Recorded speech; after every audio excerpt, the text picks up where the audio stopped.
take a deep breath because we are 1 week out from election night. And this is our third town hall here that we've partnered up with Oakland University and the Center for Civic Engagement to talk about a lot of the issues surrounding the election. So glad that you're joining us here in person. We've got our audience here, and if you're joining us from home on clickondetroit.com and Local 4+, we really appreciate it. If you miss any of this conversation or you want to watch it back, we're going to make sure that we have it for you on demand. But I want to jump into everything right now because I think we have so much to talk about in what everything really means and what we saw happen on election night a week ago. And so joining me, of course, as always, Dave Dulio, who is the head of the Center for Civic Engagement here at Oakland University. And on my left is Nicole Matthews. She's an associate poli-sci professor here as well at Oakland University. So it's good to have you here. Are you all taking a deep breath like we all are? It never stops, though, right, Christy? It We're into cabinet picks, and 2026 is just right around the corner. No, it's not, Dave. Don't say that. Nicole, what about you? Well, we just found out who won the House, so that's pretty exciting. That's right. When you look at, again, and I think it also goes to speak about how each state is able to do their vote tallies and do their counts differently, that we finally do have the results right now. And we know a little faster than last time. I think it was a Saturday. I was raking the leaves when I found out Biden had won last time. So here we all are, and I guess I want to get from both of you first off, when we look specifically at Michigan, and we can go wide, and then I really want to focus on what's going to be happening here in Michigan for us and policy impact. What do you think the vote said about the voters here in Michigan? Dave, let me start with you.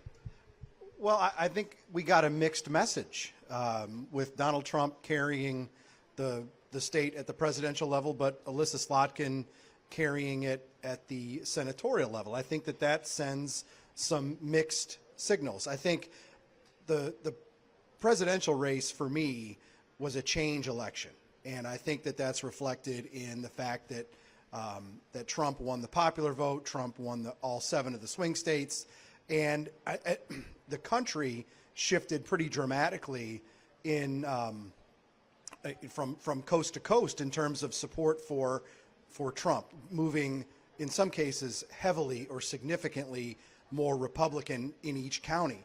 So I think that while it's a change election nationally, I think the Slotkin team did just enough to demonstrate and to really cement Michigan as a purple swing state. Yeah, I mean, that's what I was going to say, because again, you look at that, you look at the fact that Alyssa Slotkin won that seat, but you had the Michigan Republicans flip the House, the state House, but then you also had 2 Democratic Party-backed candidates for Supreme Court who won. So you still have this mix of both.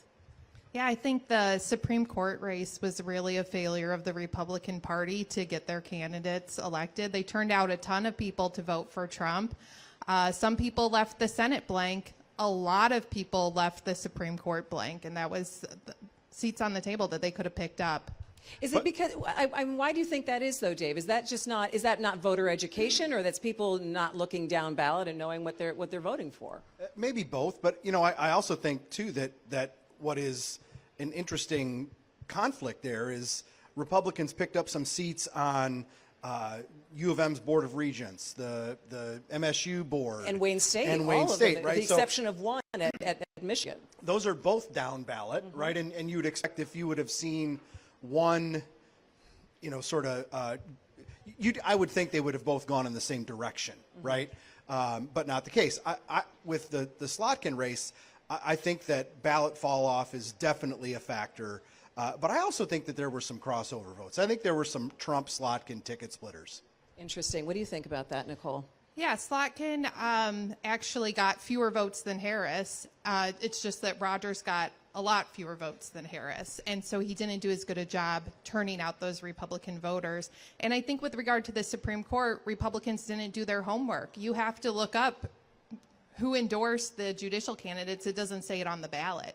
And those judicial candidates that were endorsed by the Republican Party got over 1 million fewer votes than Trump. There was huge drop-off on the Republican side, not as much on the Democratic side, and I have to wonder if people are at home filling out an absentee ballot, which Democrats are a little more prone to do, they're in a better position to do their homework and look up who nominated those judicial nominees. And there's also a factor in there, too, of there were a lot of voters that came out and voted for Trump who were Trump first and Republican second, right? I mean, they were, they went in the voting booth, voted for Trump, and that was it, right? That's all they really cared about. Well, and that was Trump's message. I alone can fix it, not I and Mike Rogers and a Republican majority can fix it.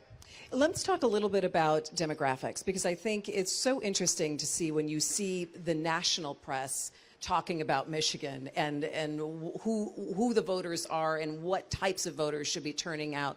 I want to talk specifically about, we talk about men and women, the breakdown there, and also the Arab American vote when it came to the Israel-Gaza conflict.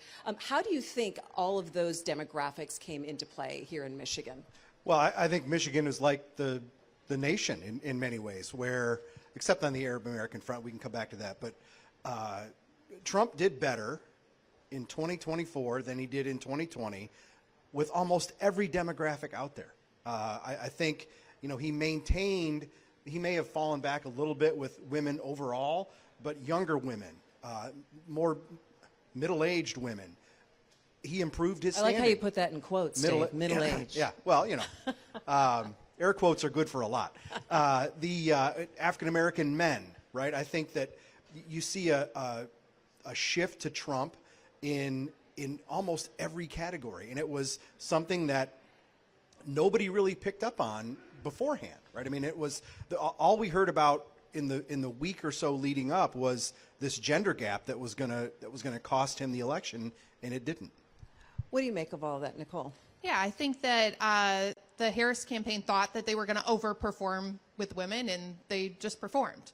And they needed to do better than that. And I thought they were emphasizing the abortion issue because they thought that was going to really stick. Well, it turns out a lot of states, abortion rights are protected. You don't need to vote for Donald Trump to have your abortion rights. It's in your state constitution now. And I think that wasn't as big of an issue for women voters as they thought it was going to be. I think you bring up an interesting point, because that takes me to thinking about messaging and all the different messaging we heard, not only on the national level, but also that dripped down into the state house races. You saw millions and millions of dollars put into ad campaigns to try to change the power balance in the state house. And a lot of campaigns did talk about the abortion issue, and then talked about saving democracy. Dave, let me ask you, messaging-wise, what do you think was most effective when the campaigns now step back and say, did we spend the money that we should have spent, and did we spend it on the right thing? At the presidential level or below, right? So let's start with the state house races. Yeah, I saw an innumerable number of state house ads. Number one, that I had no chance to vote for any of those candidates that were advertising on Channel 4. I didn't live in their districts. You could see half a dozen different state house candidates all talking about abortion. And it just wasn't the driver that Democrats hoped it would be or thought it would be. But at the same time, I think, and I said this beforehand, so it's not total hindsight, but abortion was pretty much all Democrats had, right? I mean, they couldn't talk about the economy because people were perceiving it to be negative. They couldn't talk about immigration, right? Those were the two big sort of policy issues. There's the air quotes again. The policy issues that simply favored Republicans. So Democrats smartly tried to make it about something where they had an advantage, and that was abortion. Talk to me then a little bit about, on the national level, all of the ads that we saw. So I think the Trump campaign ads that used Kamala Harris's words against her were incredibly effective. And honestly, I think the ad that they did that ended, I think it was Kamala's for they, them, President Trump's for you. I think that was incredibly effective. Nicole, what do you make of some of the messaging? Yeah, I think one of their most effective ads was Harris saying on The View, I wouldn't do anything differently than Biden. And that really hurt, because this was an election where people care a lot about inflation. All across the world, we're having elections that incumbents are being thrown out because inflation is high, so it's not unique to the United States. But that was something that she really didn't do anything. She could have easily had at least one thing that she differentiates herself from Biden that she didn't do. And it was shocking that they weren't ready for that the first time, the second time, And the third time that she got asked that question, right? I mean, that is something that you would think that campaign's full of smart people, right? Yeah. But they just didn't have the answer to the question. It reminds me of in 1980 when Ted Kennedy was running for president and was asked, you know, why are you running? And he couldn't answer it, right? I mean, it was shockingly bad, arguably worse than the answer to this question. But yeah, I think you got to be ready for that, and they weren't. And I don't think they had the policies that were going to reach out to those non-college educated working class voters that were concerned about inflation. In the past, how have Democrats reached out to them? I'm going to give you health care. We're going to raise the minimum wage. Well, we have the health care now. We have Obamacare now. That's not as big of an issue anymore. And minimum wage, there's signs outside Kroger that say $16 an hour. Why am I going to vote for a Democrat who's going to raise the minimum wage to $15? So it brings an interesting question of, because of course this, you know, everyone is hindsight 2020 and trying to figure out what things went wrong in the Democratic Party. The Republicans saying, what did we do right? I want to look now at the state level. You have a Republican Party here that, if we talked about it, and Dave, I think you and I did about a year and a half ago, saying they're in disarray. There's no organization here. Pete Hoekstra had just stepped forward literally 11 months ago. What do you see about the shift of power now locally here in the Democratic and the Republican parties in Michigan? Well, if there was an award for state party chair of the year, like, you know, in the MVP, I think Pete Hoekstra would win it. He brought the state Republican Party back from the dead. Did he benefit? Did he benefit though from circumstance, and did he benefit the way voters and the electorate thought? Because if you could say the Democrats, they were knocking on doors, they had more money, they had a better ground game. I think from where it started to where it ended up, the Republican Party structurally is in a better place than certainly than it was, and I think the change over time is remarkable. It's not perfect, that's for sure, and they've got their challenges, but they were able to at least raise some money. They were at least able to field some volunteers. But at the sort of elected level, it's just gridlock now, right? I mean, it's Republicans take control of the state house, and anything that happens is by definition now, and maybe this is a good thing, anything that happens is going to have to be bipartisan. Yeah, and it's going to be very interesting. I do want to talk a little bit about, local politics and what we could be seeing out of the State House, because we're going into a lame duck session where you have the Democrats who think, all right, this is the last time that we've got the trifecta here. We need to see what we can push forward, and then what a new agenda could be. Nicole, let me ask you, when we look at that and how things could shape, what is your assessment of the strength of the Democratic Party here in Michigan and the Republicans? Well, I think they're going to look back on these last 2 years and really feel like they squandered their trifecta. They had a surprisingly lack of urgency to pass a bunch of policies through the state legislature. Which ones specifically are you thinking about? Whitmer has several times called for paid leave. They don't even have they don't even have concepts of a plan. They haven't held a hearing about paid leave. Like, if you compare what Michigan did with their trifecta and what Minnesota did with their trifecta, and that's probably why Walz got chosen to be the VP, was how much they accomplished in a 5-month session in Minnesota compared to we meet year-round. They seem to be spending half the year twiddling their thumbs. You know, the Democrats would probably point to some of the wins on their side and say, look, we pushed through LGBTQ protections, we pushed through gun control legislation, and a number of other things that they said that they maybe have taken advantage of in these last 2 years, Dave. Yeah, and I think that they maybe they got caught, patting themselves on the back a little bit. But I do think it's worth noting that I think the Democratic bench, in terms of potential candidates for 2026. That's my crystal ball question at the end. Well, we won't spoil it. No, but go ahead. The bench on the Democratic side is incredibly deep, right? Mm-hmm. They have candidates coming out their ears who can run for governor. Republicans have nobody. Really? I mean, I saw a list of people, and it was the same people that ran last time. Oh, did you really? For Republicans? Yeah. Oh. Dixon. Oh, really? Tudor Dixon? Interesting. All right, we're going to have to noodle that one over in the crystal ball. All right, I'm going to jump now, though, nationally to what we are seeing is going to be a Republican trifecta in Washington, which is going to be very interesting in terms of policy-wise and policy change. Let me ask both of you, and Dave, let me start with you. What kind of impact you're going to that we think that we're going to be seeing here in Michigan in terms of policy that will impact us directly? I'm thinking about EVs. I'm thinking about environmental protections because I always think about the lakes, and then I'm also thinking about immigration because I'm thinking about the farm, the agriculture industry here in Michigan, and the reliance on migrant labor. Yeah, I think in the last couple of days we've seen the Trump transition folks and some of his with their picks and some of their statements, and then some of the things that those choices for positions in a Trump administration have said, right? That the Trump administration is going to be exactly what Trump said it was going to be during the campaign. During the campaign. Yeah. He's going to do what he said he was going to do, right? I mean, deportations are coming. I mean, that's you listen to Tom Homan, the guy who was named Border Czar, which I think is interesting because that's not a formal title. Meaning it's not going to have to go through Senate confirmation. You look at what Lee Zeldin has said as the pick to lead EPA, right? He's talking about emissions and EVs, and I think you're going to see a lot of executive action on those, not to mention what might be able to come through the Congress. But I think on the energy front, I think Lee Zeldin and whoever emerges as Secretary of Energy are going to team up and really try to push through major changes. What do you think, Nicole? I think it's going to be a rough transition for Republicans from being the opposition party to being the governing party.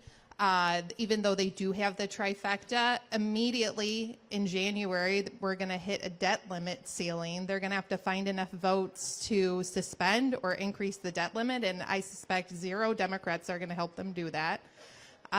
Some of Trump's plans are requiring a lot of money. Deporting people is extremely expensive. We don't have the detention facilities to do that. We're going to have to build a bunch of detention facilities in a short amount of time. And I saw somewhere it takes at least $12,000 to deport one person. So multiply that by 1 million, and it's going to cost a lot. Tariffs, I think, are something that can happen right away. There's a lot of authority for the president to do that on his own unilaterally. So I suspect that we will see something move on that very quickly. You bring up a really good point about governing. And maybe, Dave, you want to give the Republicans some cautionary words about working within a trifecta of you can't get everything you want all at once, and beware of warring factions within your own party. Oh, for sure. And I think also beware of overreach. Mm-hmm. It is not unusual for, and just listen to or we think about what's been said in the last week. We talk of mandates and landslides, and it's none of that, right? I mean, Trump is going to win the popular vote by a smidge. 50.2% currently. Maybe. I think it's going to fall below. Yeah. As they count more in California. It's going to fall below 50%. But you hear all of these, Republicans are clearly ecstatic about the victories that they've had, right? And what they see as an opportunity in front of them. Or what they called a mandate. Which it is not, right? Mm-hmm. I mean, I think that but that's what you hear the messaging absolutely is everywhere. And that's why I think they're going to do what a lot of times parties do when they have a victory, is they're going to read their press clippings and they're going to read the headlines and they're going to overreach.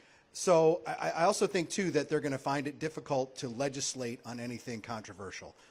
Very thin majority in the House, with that seems to be decreasing daily because these cabinet folks are getting plucked from the House. And of course, nowhere near 60 votes in the Senate. And boy, aren't Democrats glad today that they didn't do away with the filibuster. And so it makes me also think about Michigan's congressional delegation and their influence perhaps in Washington. Now we have 2 new members that are going to be going there in Kristen McDowell-Rivet and also Tom Barrett. We now have the Republicans, the slim 7-6 majority here in the state. Let me ask you, Nicole, what kind of influence are you seeing from our Michigan lawmakers in Congress this time around? And then also you have Alyssa Slotkin joining Gary Peters in the Senate. Yeah, so Michigan, the delegation is pretty much split down the middle, and a lot of faces that haven't been there for a long time, so they're going to be working on getting more seniority so that they can more say in things. I think that the Republicans in Michigan are going to have a tough call whether to support getting rid of these incentives for EVs, which I don't think any of the big three automobile companies in Michigan actually want those incentives to disappear. So that's going to be a tough call for them whether to support that or not. Yeah. What about you? You know, I think it'll be interesting to see if Lisa McClain from the, it used to be the 10th district, maybe it still is, maybe the 9th. It's the Thumb district that actually comes down into Oakland County a little bit. She is running for one of the leadership posts in the House Republican Conference.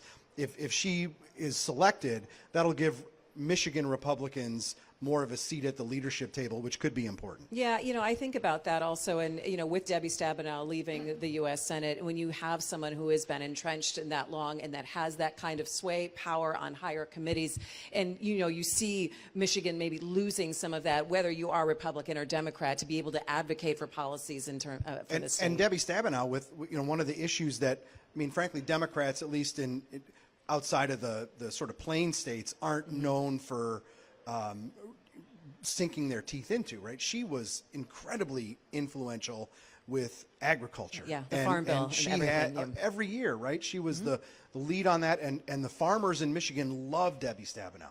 We'll see how that relationship changes with Alyssa Slotkin into that seat. We'll see if she tries to build those fences, and you know, I mean, she comes from a ranch farming family. There's some that makes some sense. It's funny. I was speaking to a Republican lobbyist who said that a lot of Republicans like Alyssa Slotkin, that she sometimes had to remind them, no, she's a Democrat, you know, and to, you know, remember what party you're voting for. But I think it's interesting, Nicole, when you talk about can you truly work with the other side of the aisle? I mean, what will we see right now in terms of Democrats really wanting to work with Republicans feeling very stung? Yeah, I think in the Senate, that's the forum where it's really necessary to work together. Every bill that comes up in the Senate, you have to have agreement between the majority and minority leaders to even bring it up. So I think that's an opportunity for Alyssa Slotkin to be one of the people that is willing to work with other people. She's part of the in the House, she was part of the House Problem Solvers Caucus. So that indicates she's interested in bipartisanship. And being a swing state, she'll be eager to show some bipartisanship in D.C. All right, let's talk a little bit about some of the work that we're going to be seeing here in Michigan, and then maybe in the first of the year with the Republicans in the state house. I want to talk a little bit, though, about what we could see in this lame duck session, Dave, in terms of possible economic incentives, the SOAR incentives. Will that be brought back up again? Or what do you see that we could see as a little bit of policy shift with the different leadership now? Well, I think one of the things you're going to see is, at least based on what I read yesterday, is a bill to change the way Michigan allocates its electoral votes, and where Michigan, it's going to be proposed, I believe, to have Michigan join the interstate compact that would say that Michigan's state vote doesn't matter, and that Michigan will align its electoral votes with whoever wins the popular vote at the national level. Right now, that interstate compact has got, it's nowhere near the number of states with the number of electoral votes that it needs to go into effect. The last time I looked, anyway. So, but I think that this is a prime time for Democrats to push that through over objections of every Republican. I think what also is concerning a little bit about lame duck session, too, is that stuff can get pushed through without a lot of conversation and without a lot of debate, no matter who is in charge of the House and the Senate at the time. That's always something that I look for, Nicole. Yeah, I actually wouldn't expect that much to happen at this lame duck session. The previous lame duck session, when Republicans lost control, you saw a lot of activity. But with still having a Democratic governor, Republicans... the Democrats will be unwilling to take some really unpopular positions on things like driver's license for undocumented immigrants or some transgender rights issues they'd be a little more reluctant to do that than normally if they were losing the trifecta. Because again, it's a very slim majority, and there is an election in 2 years. I want to talk a little bit about what went right this election period. So much had been made of, can we count on the integrity of our vote, the security of our vote? Will things be counted correctly? Will we get results in a timely fashion? And I think when we step back and we look at some of the chaos that happened in 2020, and we look at where we are now, we had early voting for the first time. So many people took advantage of that. We had a record number of people who voted this time around, 200,000 more than in 2020. I would consider what we saw in terms of process-wise to be a success. Dave, when you look at that, how far does that go to giving people, building back a little bit of trust in the larger picture? Yeah, every little bit helps. And I think that, one of the things that really was a plus for Michigan this time around was the ability for local clerks to be able to start processing absentee ballots 8 days before Election Day, rather than have to do it all on the, starting at 7 a.m. on, in this case, November 5th. So that, I think, allowed for the, a pickup in speed for when we got results. I'd also say, the almost 1,600 local clerks that are responsible for election administration in Michigan deserve, a lot of thanks and a lot of respect. I think this was not my idea, but I will say that in terms of generating support and confidence in the system. I have been convinced that we should treat being an election poll worker like we do jury duty. Everybody should do it, because you will get an inside view of what actually happens. You will see the sausage being made. And I think that would see trust skyrocket. So if there are any state legislators listening, push that one through in lame duck. It's going to be the Dulio legislation. We're going to name it that way, Nicole. Actually, that is how they do it in the state of Nebraska. And they said that they have had increasing calls from other states about how that works. And basically, you can opt out of jury duty and do 4 elections as an election worker instead of doing jury duty. I think it's really interesting. And then if you have employers jump on that and let people be able to have the day off or paid day off to be able to do that. I think it was really interesting for me when you look at the process to know that it is a disconnected system, that it is each municipal clerk that is responsible for his or her own municipality and getting that vote done. So the city of Warren, they decided not to do the pre-processing. They decided with their workforce and budget that they wanted to start counting that day at 7 a.m. And it is up to whoever the clerk is, and it's on them in terms of making sure that then the results get through. Yeah, Michigan's a little unusual in that respect. Yeah. Most states run it at the county level. Of course, Michigan will say this is our strength, is it's even more decentralized, so it's harder to tamper with. There is maybe a little less professionalism than in other states. Perhaps they do it at a higher level. I'm a little worried that the bar for elections going smoothly has been lowered a little bit. We did have some ballot boxes be bombed, and there were bomb threats at multiple polling places across the election, but there was no riot, so we can say that. We can say that. Now that I see him sitting back there, Chris Reed, was that your idea on the? That was Brian Beerley. We'll call it the Beerley Law. There you go.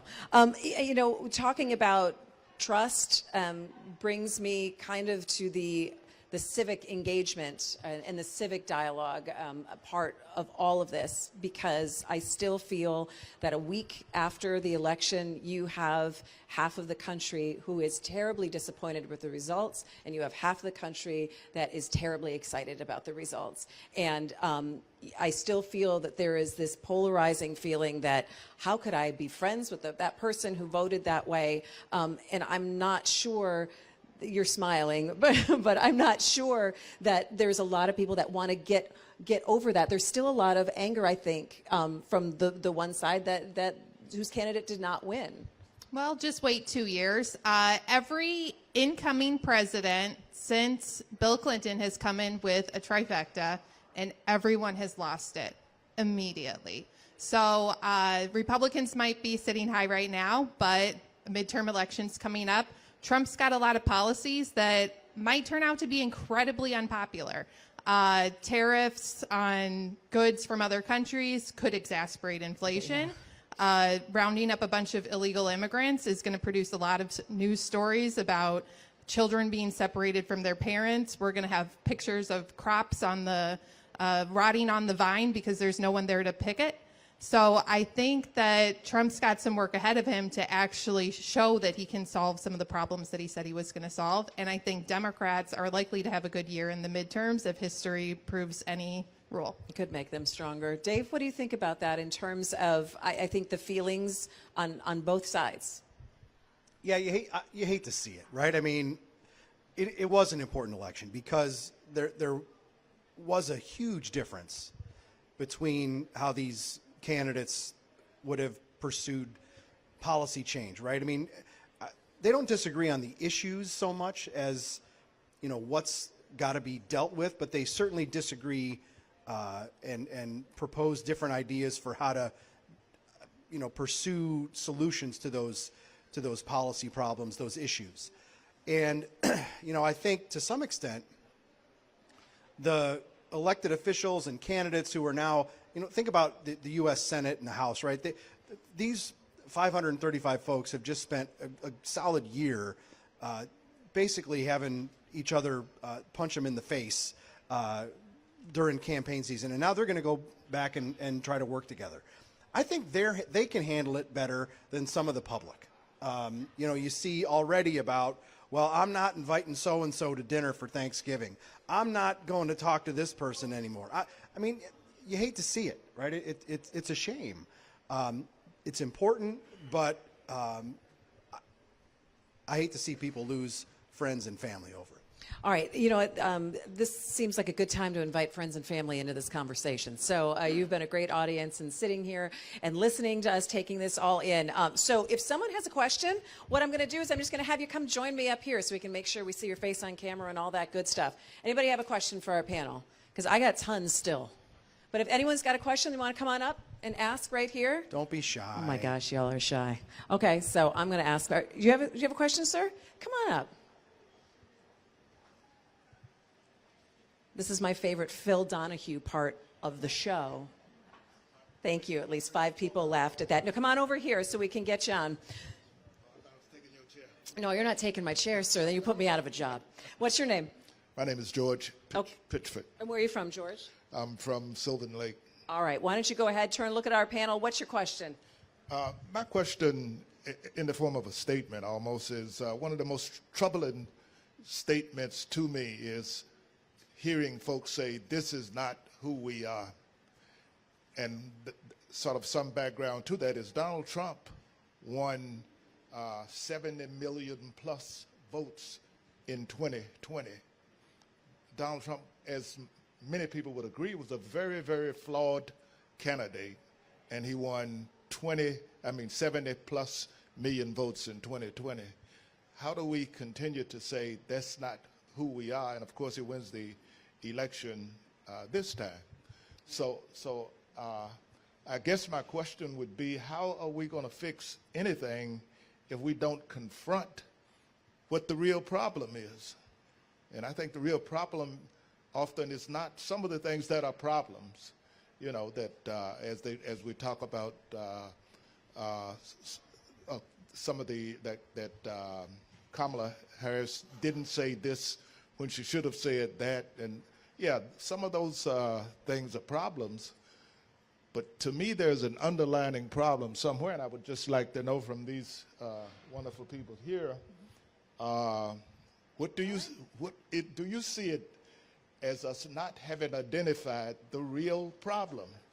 I mean, there's something wrong, and there's something about who we are if, in fact, not just this time, but the previous time, a very flawed candidate got 70 million plus votes. All right, thanks, George. I appreciate that. You can go on and sit down. Nicole, you want to handle that Well, first? I think just something to keep in mind, and thank you for your question/comment, is that when people vote for Donald Trump, they're not necessarily endorsing, and they probably definitely are not endorsing everything that he stands for.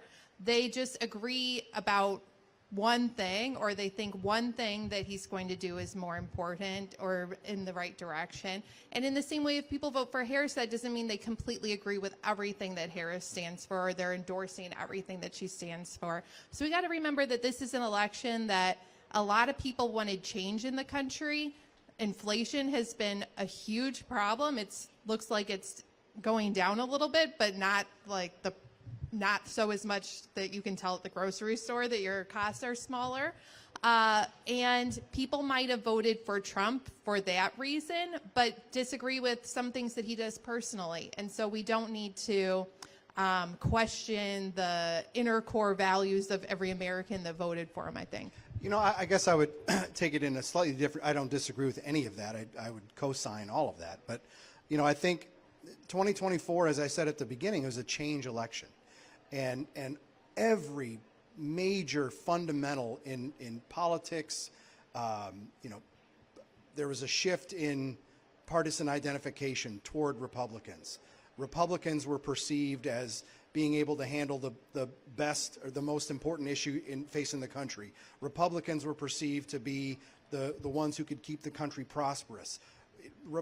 Up and down the list of factors and dynamics that were important this time, Republicans had an advantage. So, you know, I think Kamala Harris was in part, she was not set up to fail, right? That's, I think, a cop-out on the Democrats' part.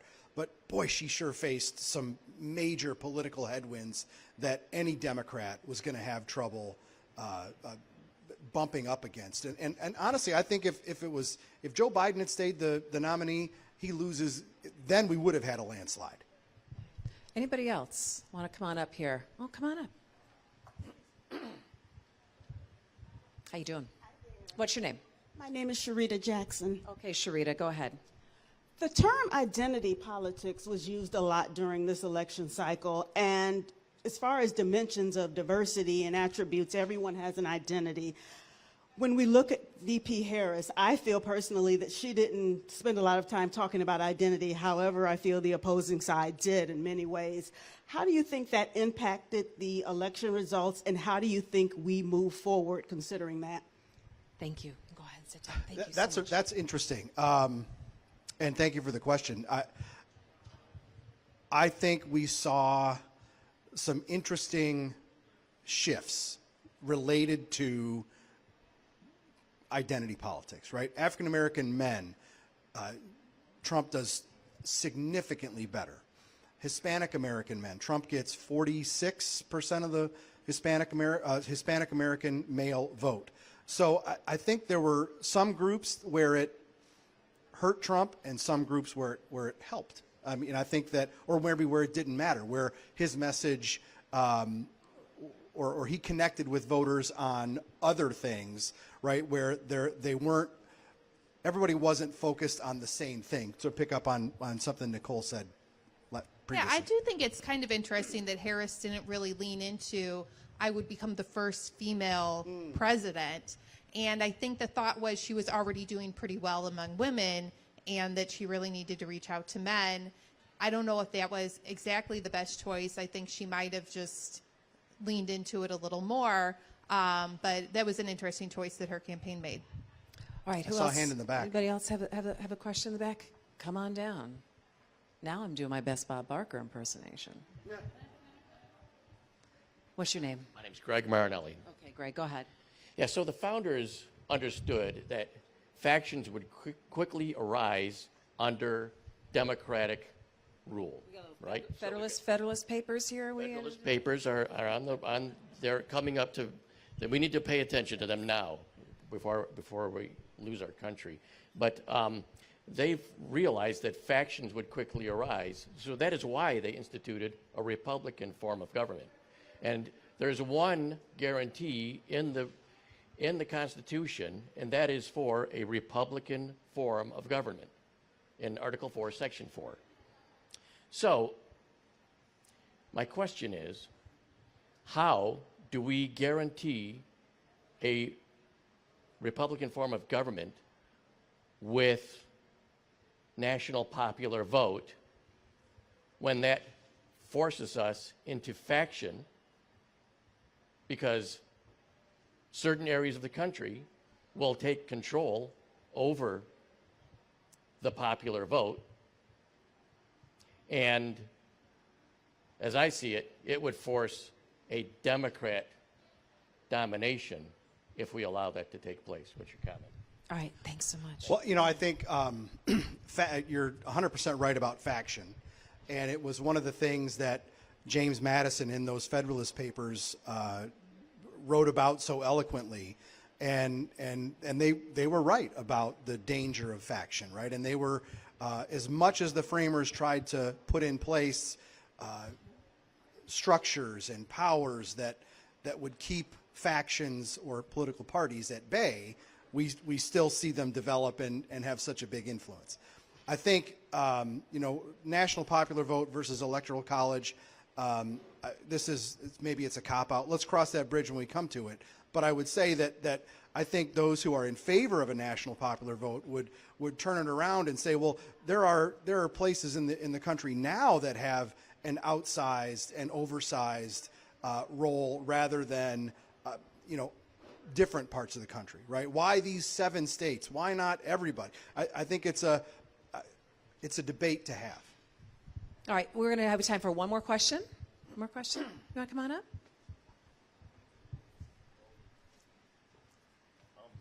Come on over. I want to be able to hear you. What's your name? Joseph Lee. Okay. The Democrats, they were often puzzled as to why they lost. I wanted to interject that there was, I call it partisan politics, and the other side had brought up many issues like, who's the governor of Florida? Ron DeSantis. Like Ron DeSantis would say, okay, there's homosexuality, and I don't think any kid should hear the word homosexuality till 3rd grade. Well, then you ponder that, and you're like, well, that sounds really good. But then you ponder it some more, and you're like, you're excluding people, and you're dismissing them as not existing. So then after thinking about it more, you're like, well, that's wrong. That's just wrong. And the Republican Party had brought up so many different issues, the price of eggs and bread, the price of gas. I mean, the price of gas is the normal price it's always been. But they've brought up so many of these little things and made big arguments out of them. There's going to be a drag queen in every classroom. And my neighbors tell me they're afraid their children are going to go to school and there's going to be a drag queen teaching them how to do school, I guess. I don't know what their problem is. But most of them, you delve into what they are, and they're false. They're false things. But they were really adamant about bringing up so many different things to make Americans fight against each other. It's not really a question, but... It kind of goes back to messaging that we talked about a little bit. Thank you so much. Thank you, yes. And campaigns will try out a lot of different messaging and see what sticks, and then it gets refined as the campaign goes on. So I think initially you might have seen more of the culture issues being used, but in the end you saw a lot more focus just on the economic issues from the Republican Party. And I think the exit polling or the AP vote cast bears it out that this election was, as I said before, a change election and one that was heavily dominated by the economy as an issue for a lot of Americans. All right, I'm going to end up with a bit of a crystal ball question because we talked a little bit about local politics and where things, obviously, we're going to have another election in 2 years. And then we're also going to be looking forward towards the Michigan gubernatorial election. And I wanted to talk to you a little bit about, I think, what's shuffling that we could be seeing. We're waiting to hear from Detroit Mayor Mike Duggan on what his thoughts are in terms of he's going to run again. And that could open up a whole different can of worms for a lot of other people. So, I mean, it's possible that he could be looking at the governor's race. You also have Lieutenant Governor Garland Gilchrist, who could be looking at it as well. Jocelyn Benson on the Democrat side. You know, when we talk about the Republican side, Nicole, you mentioned that we could perhaps see the return of Tudor Dixon. I mean, is a John James candidacy out of the question? I wanted to kind of get your thoughts on politically what we should be watching for now in this next year or so, Nicole. I think Republicans will shoot for recruiting a House member to run for the governorship. someone who's got higher name recognition and can raise a lot of money. I think that would be their safest avenue. Of course, you don't want too many to run at the same time, and then you're left with fewer people in your House delegation.